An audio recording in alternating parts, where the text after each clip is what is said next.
You know, on one hand, I've always been interested in the idea of bullying and those kind of roles we played at school. Yeah. And can remember, you know, incidents of being on both sides of those things and learning at quite a young age that I should never be cruel to anybody else. Because of how it makes you feel when it happens to you. But so interested in that general subject matter. But I got excited about making a movie or writing a script about it when I thought, how do those roles affect people through the rest of their life? And rather than tell a story that was set in a high school or whatever, to write a story that was set with people my age, and using that concept of what would it be like to run into the person that you treated very badly when you're at school, or on the flip side of that, what would it be like to run into the person who bullied you? While we're exploring bullying, we're making a piece of entertainment that I've always referred to as a bit of a suburban horror story with no blood. Because the villain is potentially in any one of our lives. You know, who are those people at school and what's happened to them since, you know, 10 years, 15 years, 20 years, and do we change? The movie essentially is about a couple who moved to a new city, back to where the husband, roughly where the husband grew up. And they're sort of simply shopping for furniture and they run into the guy that the husband terrorised, I guess, and bullied and changed the course of his life 25 years earlier. That guy, I played this guy in the movie, he starts to want to befriend this couple. And it's about this dynamic that occurred 25 years ago that's remained dormant, comes to the surface. The husband, too ashamed to own his past, visita mi canal. Keeps it very buried and tells a lot of lies. And so while the story is about these two men, the person at the centre of the story is the wife. The character's name is Robin, and she is learning the truth about the person that she thinks she knows so well. Right. Which is the other big thing the movie is about. It's like, who are those people that we know? How well do we know them? And do we have a right to go digging in their past? And as the story progresses, the victim of this, you know, incident 25 years ago, through his attempts to befriend them, gets rejected by the couple. He's been sending them a series of gifts, and the gifts become more and more kind of telling and sinister, and this couple start to fall apart, and things get a little bit terrifying. And through that story, this very honest and straightforward and generous woman starts to realise that perhaps the villain is not just outside the house, but perhaps in some ways the villain is inside the house. I wanted someone who would enter, that the audience could sort of enter the story with and go, he's a good guy. He's a really good guy and I trust him and I'm really worried for him and I hope he wins. And then turn him throughout the movie into the same character, but just to have a different understanding of him, so that this incredible darkness comes out, and then we start to see a character who we don't want to win, but we realise that he really wants to win, and that if he's not going to win, he's going to do some pretty bad things himself. And so having Jason was very exciting, very important to the movie, and he's done such an amazing job. The challenge for Rebecca was to start the movie in a much kind of weaker and more kind of following her husband around kind of way than you would ever imagine out of Rebecca Hall. So that's the trick with her, was getting the parts of her that we're not used to first and develop into this beautiful, warm, loving sort of and stronger woman by the end of the movie. And then I thought, well, I should just direct it and I'll throw playing the character away. And as I got closer, I kept dancing with the idea of getting rid of myself as the acting part of it and just concentrate And then, you know, I kept, you know, secretly I think the initial idea of wanting to play that character kind of was a little bit dominant, and when I realised I'd only have to do a small portion of the shoot as that character, it seemed more manageable to me, so I convinced myself that it was going to be okay. I can't tell you that along the way I was like, I wish I just had got someone else. But I'm proud of having done it now, and you know, in respect to my brother, who's someone I really admire and love as a director and a person who had made movies before, who I knew going into it was going to be there on set on the days where I was in front of the camera, to give me that feedback, and you know, that made me feel safe enough to do it. The thing that I find really fascinating about this piece is that it appears to be one thing and actually works on many, many levels of other things. There's some sort of trope at work or archetype of this notion that someone, an outsider, comes into a unit and causes disruption. Only the disruption that is caused is sort of, it becomes clear that it would have happened anyway. Like this is a unit that is fractious under the surface. It appears strong and something that is sort of impenetrable and then crumbles very easily. I'm playing a woman who has no idea who she is, and because she's put into threatening extreme circumstances, actually grows up and realises that her marriage is not what she thinks it is, the things that she wants in her life are not the things that she thinks she is, and actually gets strength from a horrible thing, which is a kind of really interesting thing to play, and complicated because it's working on many, many levels. But you know, at the same time, she is very much the straight man and the audience, and she has to experience things as they happen. So there's a certain amount of understanding that I've got to tread a sort of subtle path. It's a really fascinating thing that Jason's doing with this character, is because I think people think of him very much as when you see him on screen, there's a sense of immediate trust and camaraderie and expectation of humour and wit, and that you're safe with him. And what's fascinating about this role is that he can subvert that halfway through the film by saying all those things that make you think that I'm the perfect all-American cookie-cutter great human being and hero is actually a load of nonsense, and I'm actually really scary. This is not a healthy relationship, these two characters, although for the first half of the film, they look fine, you know, they seem happy, we're not talking about easy black and white versions of good and bad. It's not so obviously bad that you go, oh, leave him. It's subtly and therefore much more pernicious in a way, because you don't see what's wrong with this relationship until something hideous happens to them, and then it becomes very, very clear. Robin didn't have an easy childhood. I spoke a lot about this to Joel, and it does come up in the script, but again, subtly. You know, she was definitely bullied. She was definitely the outsider. She was definitely the shy, geeky one in high school who was picked on by the cool girls.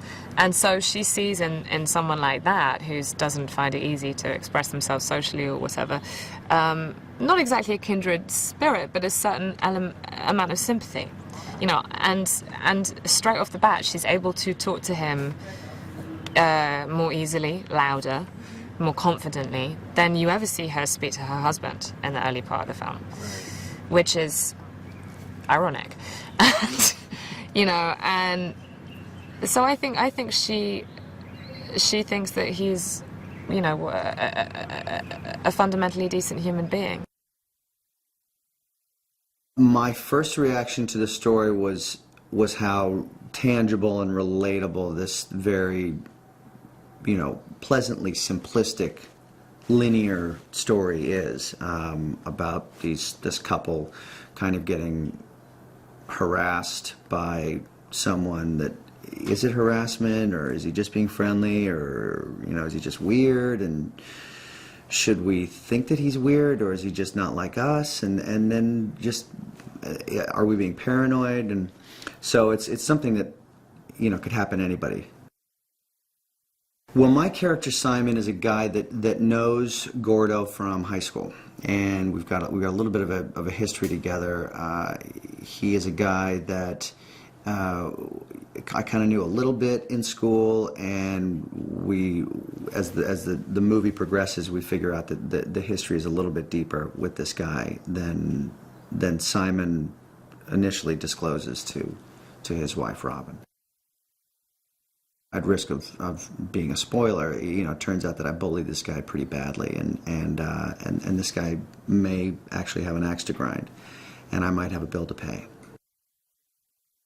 Joel's just a very tasteful actor who's not going to hit you over the head with some quirk, and be overly eccentric. And this character is very grounded, but there's just enough of sort of eccentricities to kind of get you off balance, and that starts to eat at my character and Rebecca's character, and it seems like Joel's got that all arced out and paced out to where it kind of hits this disturbing crescendo at the end. There's a non-showiness to everything that he does, acting and writing and directing, and just in the way that he'll just talk to you too. There's not a lot of BS with him, and that it really comes through in the script, the way the scenes sort of roll out and the information that's revealed from scene to scene, and it's just in a very realistic pace. Everybody is processing everything in a way that you or I would, so therefore it's easy to be affected by what you're watching because that's the way you do it.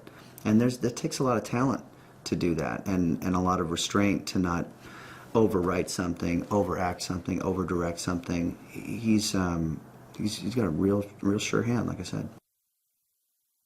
I think everybody's interested in watching a flawed character because none of us are perfect, and it's on top of so it's relatable, and also it just becomes interesting to observe the cracks in someone's veneer. It's an interesting thing to act, and it's also an interesting thing to watch as an audience member. It's one of those great movies that ends and you dying to get in the car and talk to the person you saw it with about, hey, do you think that such and such was such and such, and did they do such and such? Or, I mean, it's not one of those annoying sort of vague endings.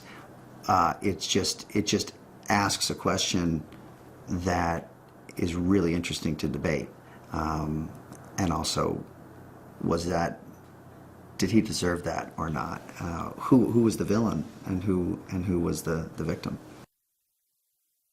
Jason Bateman's role, we felt it was really, really important that we cast an actor who really feels like an everyman, that is a very, very relatable actor. Well, I think what makes movies compelling to an audience and what makes movies compelling to me is, can you put yourself in them? And that really is true for genre movies just as much as it is for dramas. When a scary movie is scary is if you can sell the idea that there are extraordinary circumstances that seem like could actually happen, you've got an effective horror movie. And I think Joel's movie, though, like we were talking about, is not a traditional horror movie. What's really, really effective about it, and we talked a lot about how we would sell the movie once it was finished, is the idea that everything seems very relatable, and it seems like Jason could be you, or Rebecca could be you. And I think that that really draws you into the story, and it makes it, all the more delicious when things start going badly. Bullying is what later on in the movie we're going to find out happened between Jason's character and Joel's character, and there's some version of bullying. I think one of the things about bullying that is interesting is everyone's versions of the events of bullying are always very different, more different than other things that you might describe. One person's bullying is another person's we were just playing and just having fun. And I think that's one of the reasons why bullying is such a complicated thing. And at the time, what can seem fun to both sides or kind of all in play, as time goes by and you look back on what happened, it gets more and more, you realize more and more how brutal it is, either psychologically or physically. And that's a lot of what what's going on in the movie. And sometimes it's so brutal that the only way, especially kids, can get over it is to pretend it hasn't happened. And that's probably the worst thing to do. And I think eventually that shows itself in other ways in people. As we move through the course of the story, it turns out that none of what you think at the beginning is true. I really love the idea of making, you know, a genre picture that was elevated and smart and had great characters and had this, like, sensational twist at the end of it. Yes. And so I was just very drawn to it. And also just, I'm a very filmmaker-driven producer. You know, for me it's about not just the material, but who is going to be your partner as you journey on this ride. And I just felt Joel, even though he'd only directed a couple of shorts, was a natural director and saw, you know, in our early conversations, it was very clear that he saw the movie he wanted to make. And I was really excited about the possibility of partnering with someone on their first feature as they were making that transition into the director's chair. When you first read the script, he immediately comes to mind for the other character, because he's, you know, he's so handsome and confident and charismatic, as is Jason. And then he revealed to me, no, Beck, I want to play the other guy. And it wasn't just because he was more interested in that character.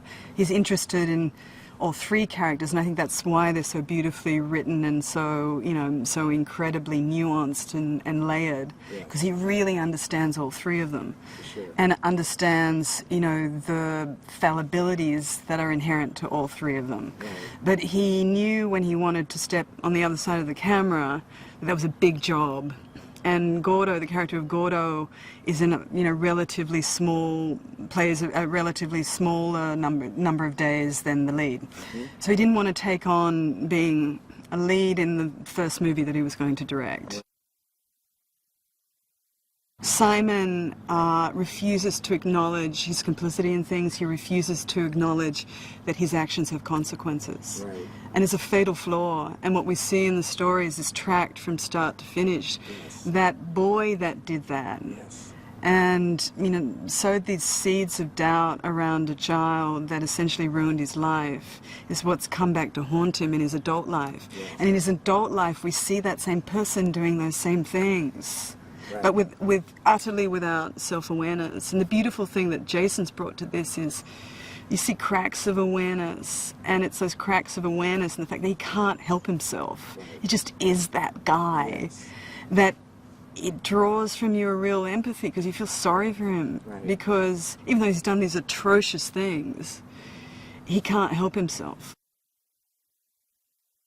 I think what the movie triggers in audience is that question is, you know, Susie Baker from second grade, who I called terrible names, you know, and it could be the fat kid or a minority kid, or it could be a kid who wasn't bright, or it could be anything. Or, I mean, back in our era, it could be a kid whose parents were, you know, were divorced. Yes. You know, and what did we say that was maybe a casual throwaway line that really had consequences? Yes. And it's not that this is a grand morality tale. I mean, it's not meant to be a film in any way that's like, eat your spinach and, you know, and think about what you might have done in your life. But I think the presence of those themes that is so just grippingly wrought in this film, they touch a nerve in people. And I'm happy about that. When you take a movie like this with limited, you know, funds, mid-century houses have built-in backgrounds because of all the glass, and usually you're looking out onto something very pretty, trees or a pool or mountains or a view, city view, and that's free. And I don't have to go in there and paint the whole place. I don't have to put draperies up. I don't have to have a lot of artwork on the walls because it's already there. You don't need a lot of stuff, because you want great stuff that looks great and not a lot of it, and that sells that world. And especially these two, who are sort of starting, you know, part of their life in this new house, and it sort of makes sense.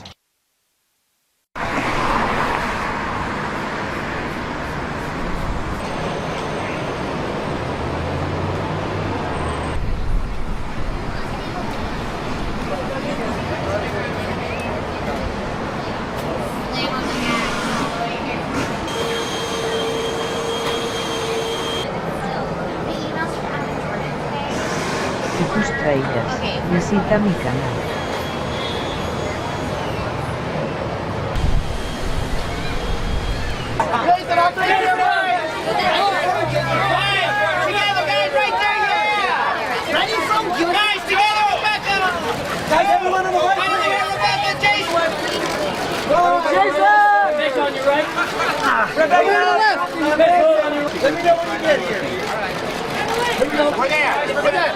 That big guy out in the STX crew here. Oh, STX! Get in here! The STX crew!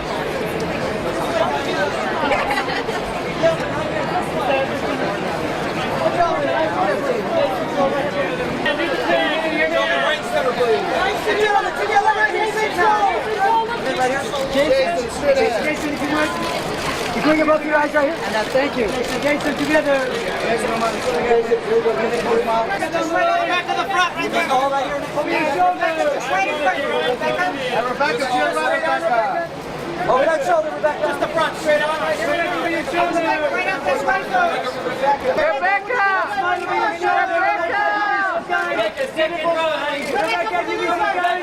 Right here, sir, thank you. It's all happening right here. It's all on your left, it's right there. Right up this way, sir. Please, right up this way. Mark, you see those smiles to everybody? Katie, Katie, the smile this way.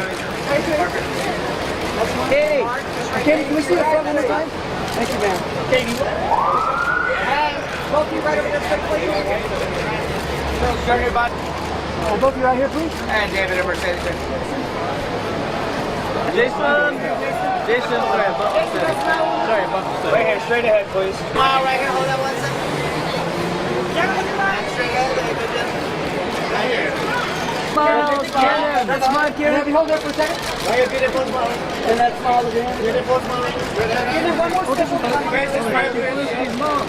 Smile, Sharon. Come on, please. One more big smile, Karen. Abby, one more time.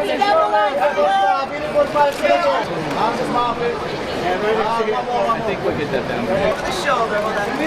And Miss Kramer, eyes here, please. Emil?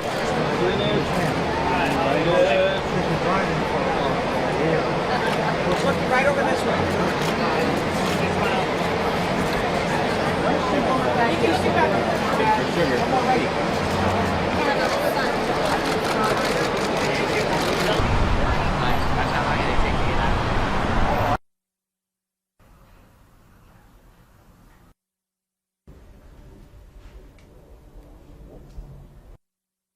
So can I have 3 minutes to bring that one in and get this out?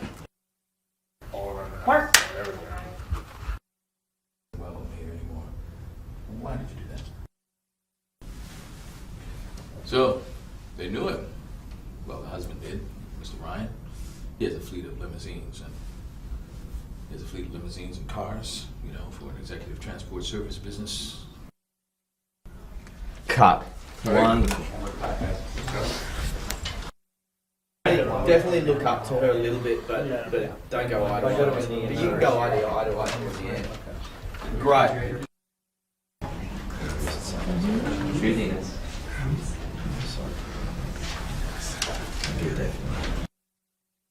You asked me if there's something that I need to tell you. Simon, is there something that you need to tell me?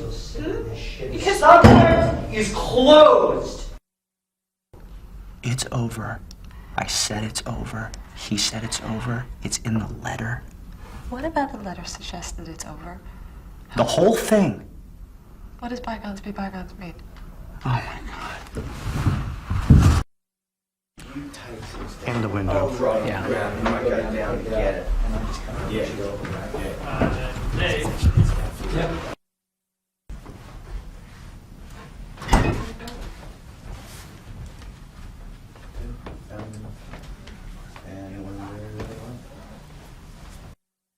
Something like that. Does that still work for you? Yeah, that's good. Yeah. What did he say?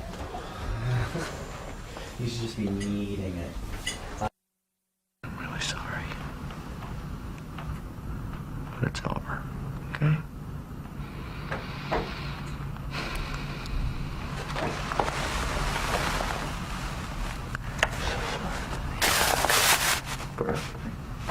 Yeah. I know.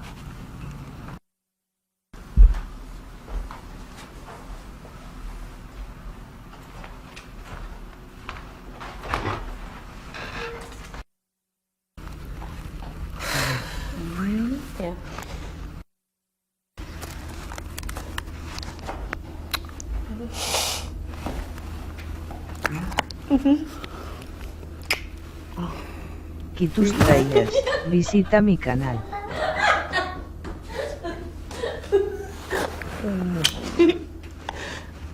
Oh, it's so great. Okay. Yeah, that is it.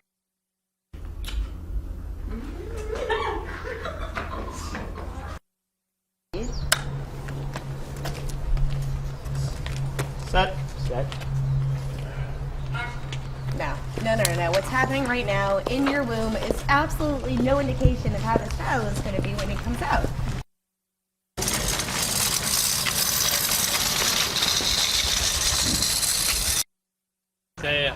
I will move. Standard. Hey, Dylan. It's sort of in line with the letterbox.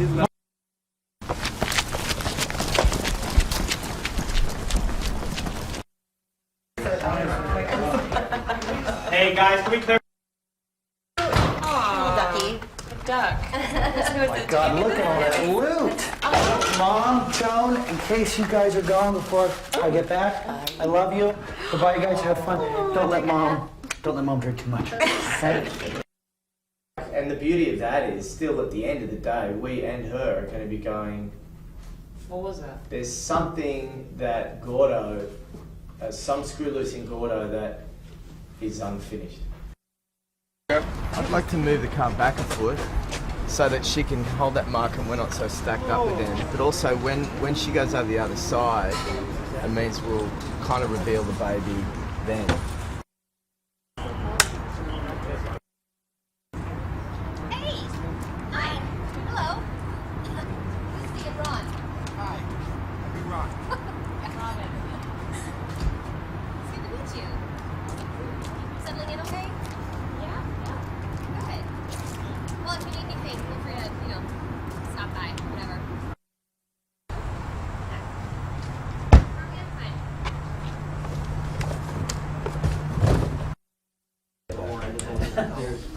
Nobody ever sees it easy.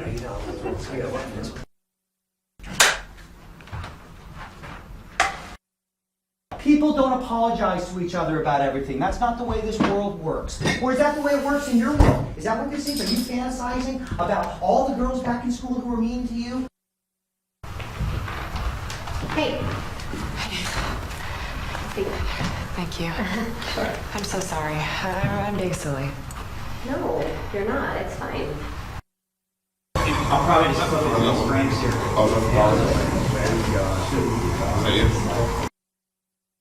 You sure you don't want to go over there and check? Yeah, I'm sure. Really, don't. It's probably nothing. Probably about the top one. Well, I mean, if you think he's a threat, I'm happy to go over there. But Lucy, why would he even run a background check on him without telling me? Well, I don't know. I mean, obviously he's got concerns about this guy.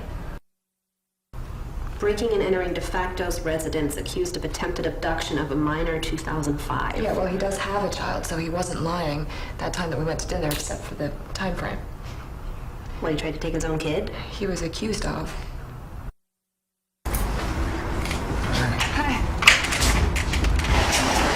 Sorry. Hi. Yeah. I was just in the area. Is Simon home? No, he's at work. Oh, okay. All right. Hard.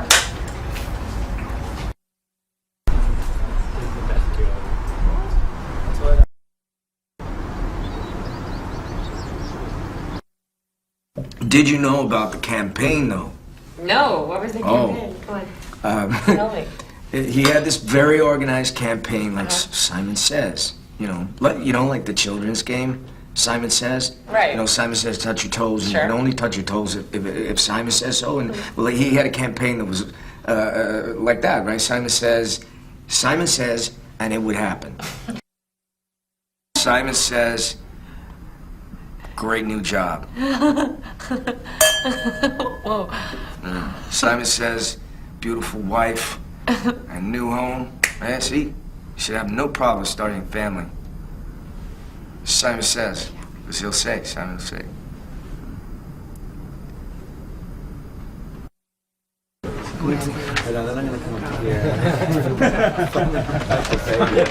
Okay. Gordon Mosley. Oh, hi. Gordo. Robin. Gordo. Wow. Hey, man. Hey. I'm sorry I didn't recognize you. Gordon Mosley. Look at you. Honey, well, I went to school with Gordo here, like, what, No way. 70 years ago. Yeah. Wow. Wow. I just need an address. Oh, sorry, 32 Yeah, Castlewood? It's Castlewood, one word. We just moved here from Chicago, actually. No. Nice.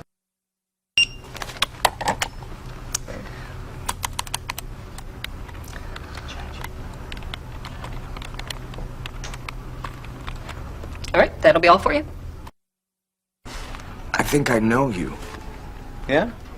Sorry. Is your name Simon? It is. Simon Cowell. Yeah, hi. It is you. Hi. I thought it was you. We went to school together.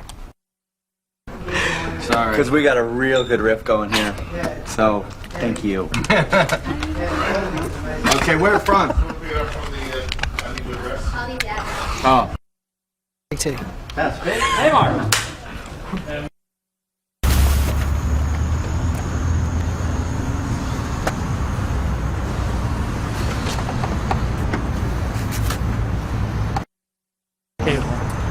Yeah. All right, Paul? Swapping cameras or I'll swap the camera. Okay.